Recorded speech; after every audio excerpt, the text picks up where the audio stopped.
Hey YouTube, this is Don with the Bare Basics. Now you may be thinking by the title of this video that I'm going to be showing you a big bulky drill that you would use on construction jobs. Well, you'd be wrong there. You may be thinking, alright, maybe you're going to show us something a little bit more compact with a bit of power to it that you can clip on your pocket and it's not going to make your pants fall down during the job. You'd be wrong there too.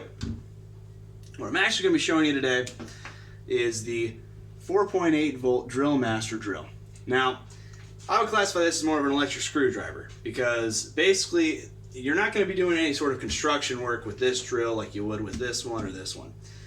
This drill is basically for any jobs that you could do with a screwdriver, but maybe you only have one hand available, or you want it to be done a little bit quicker than that you could turn this. The reason I bought this is because at the time I was working on a job where I had to climb up 3 stories on a ladder to clean out some dryer vents at an apartment building. So what was nice about that was when I was up 3 stories in the air, this was good to be able to take off those face plates and then let the drill hang off my wrist while I was using my hands to clean it, and then bring it back up and put the face plate back on.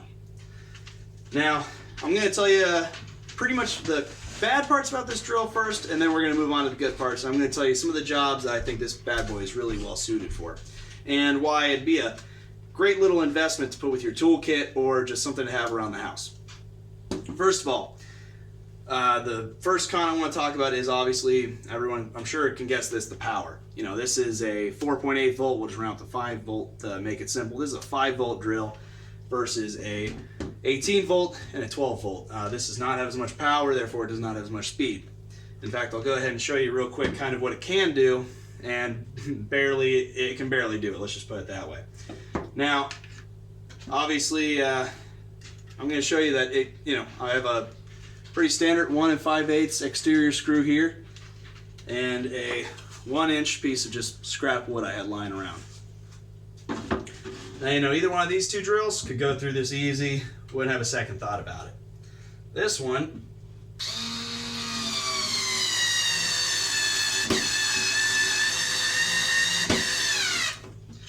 now, did go through it pretty well, had a little bit of resistance, but it did slow down a lot. So you can kind of see that,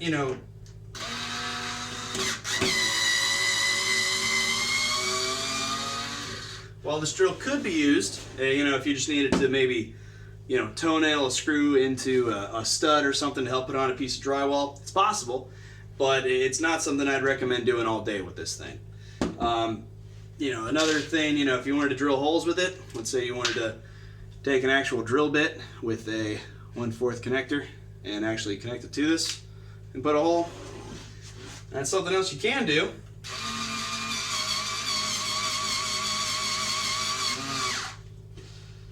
I'll go ahead and take that off. It's something you can do. It can work for you if you need it to, but it's not something I'd recommend having just for this job, especially since now it's going to be really hard to take this out. While I work on that, I'll kind of talk about the rest of this drill.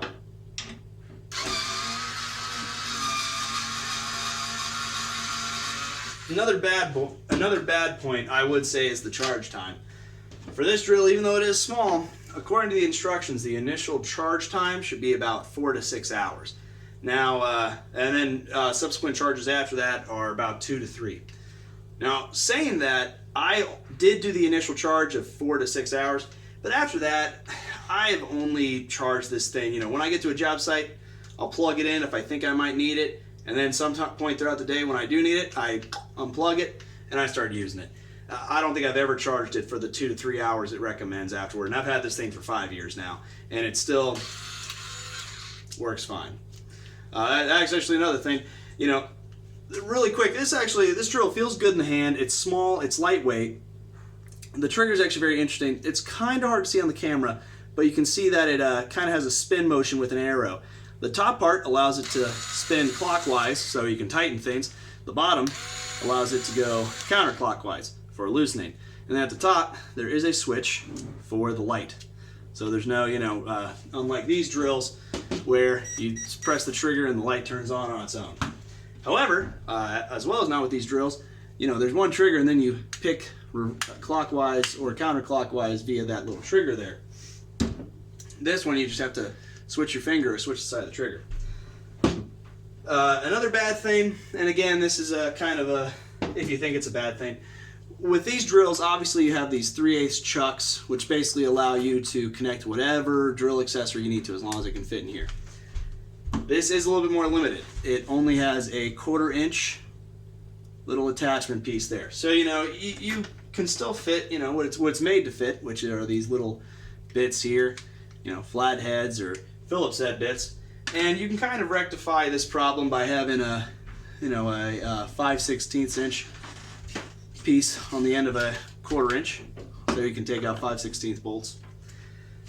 But for the most part, you're pretty limited to those sort of 1/4 inch connectors on the end of these bits to be able to use this drill.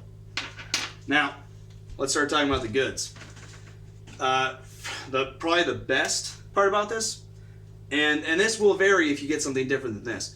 This particular model, the Drillmaster 5-volt drill from Harbor Freight, it's $10. $10 gets you the drill, the charge cord, and I think 4 bits, 2 Phillips head, 2 flathead.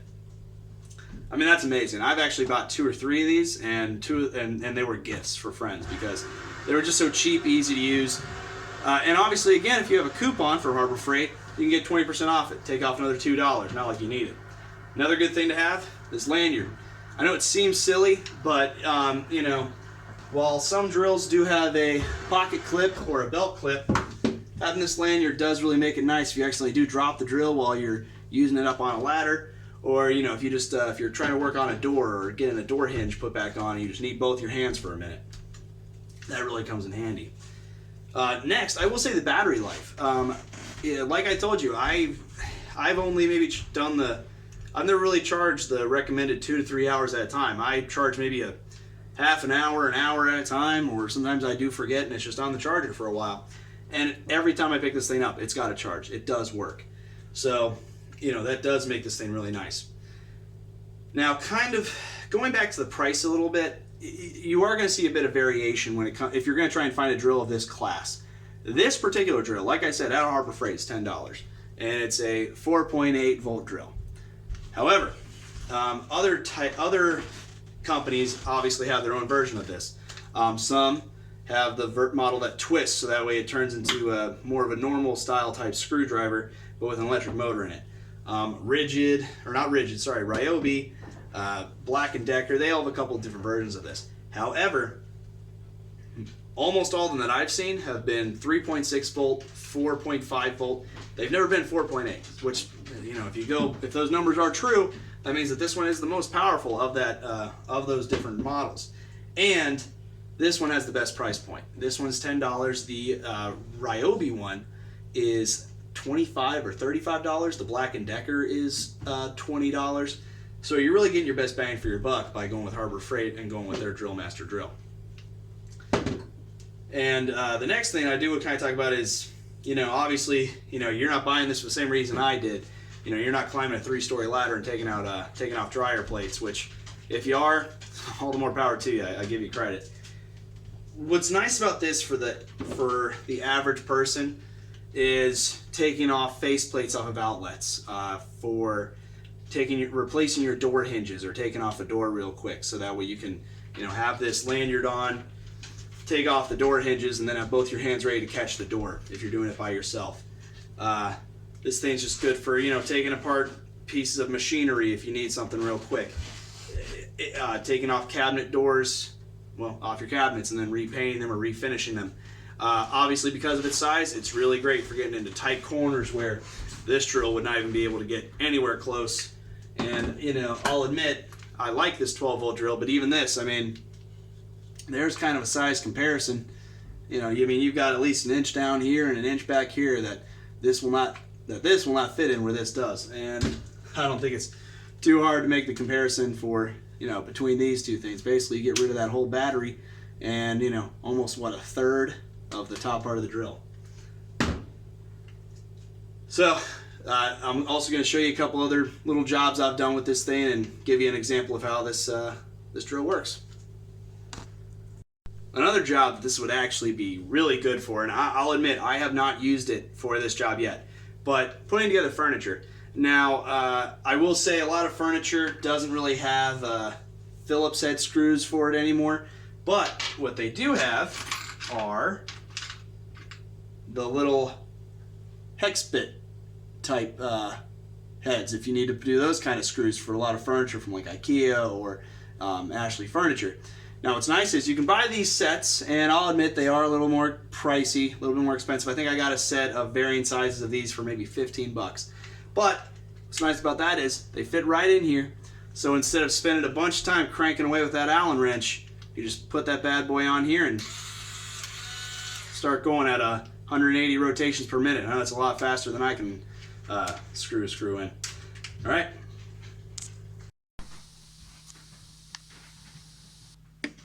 A little hard with one hand.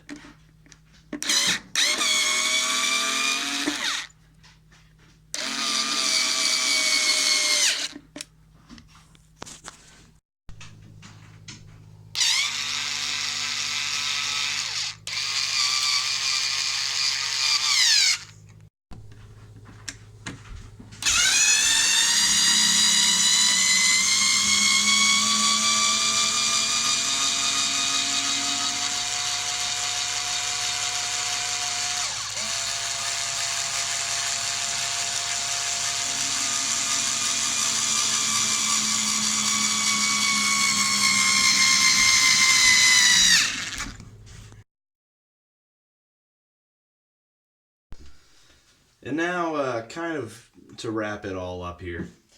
Again, this drill's not for construction use. You're using it for a little bit of home improvement, taking apart some things in your house, maybe using it in some tight corners where you need something to fit, and it can't be one of these, or definitely not one of these. For the price point, $10, $8 if you have a 20% off coupon for Harbor Freight, you can't beat that price.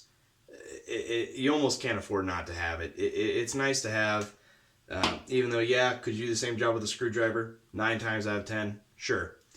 But, you know, if you want something to upgrade your toolkit, to have something with a little bit of extra power to help you with those small jobs, there's nothing better.